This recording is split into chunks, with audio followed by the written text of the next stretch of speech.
I want you to picture this: an ancient civilization, a true superpower that at one point ruled most of the known world. Now, fast forward to the headlines from February 2026.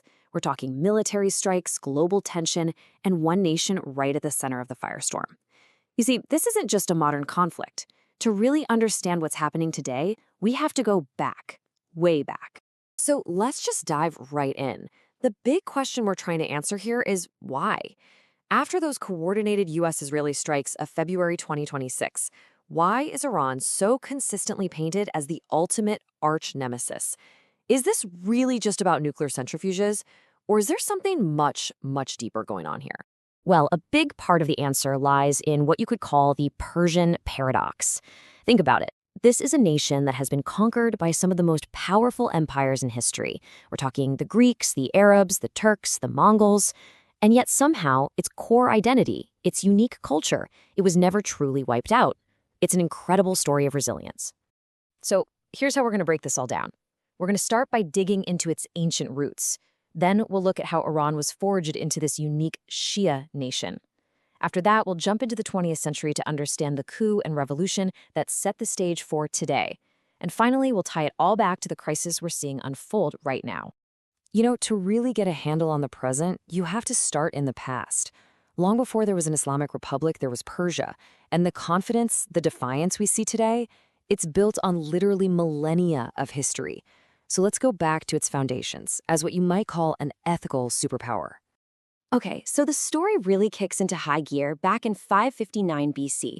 That's when Cyrus the Great founded the Achaemenid Empire. And get this, at the time, it was the largest land empire the world had ever seen. Now, it eventually fell to Alexander the Great, but the Persian spirit, it just rose again, peaking with the incredible Sasanian Empire, a powerhouse that stood as a true rival to Rome for over 400 years before it finally collapsed. But what's truly fascinating is the philosophy that guided these early empires.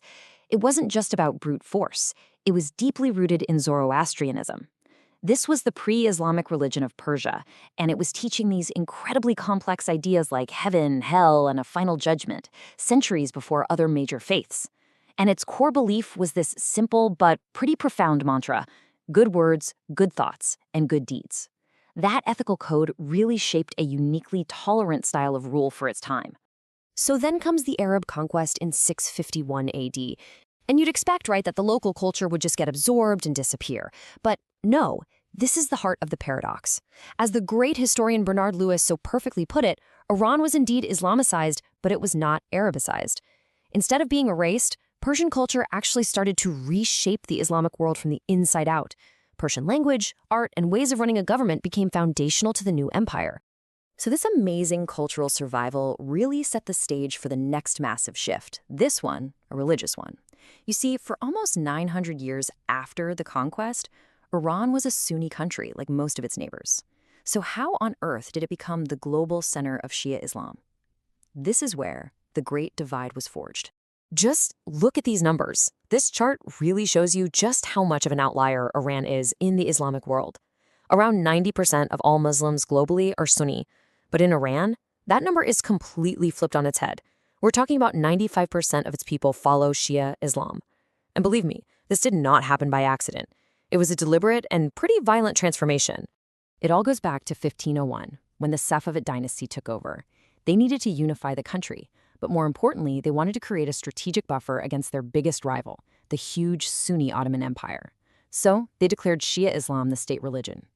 And the first Safavid king, Ismail I, gave cities a terrifying choice: convert or die. In just one city, Tabriz, thousands of Sunnis were massacred for resisting.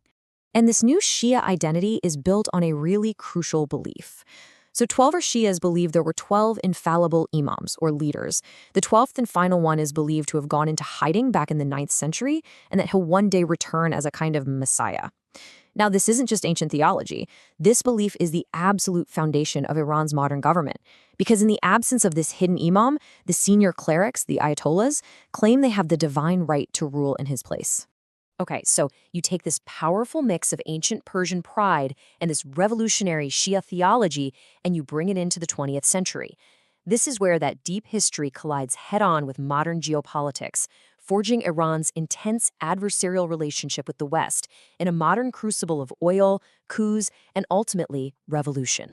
You can basically draw a straight line from what happened in 1953 to the headlines we see today.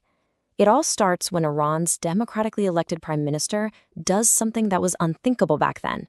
He nationalizes the country's oil industry, taking it back from British control.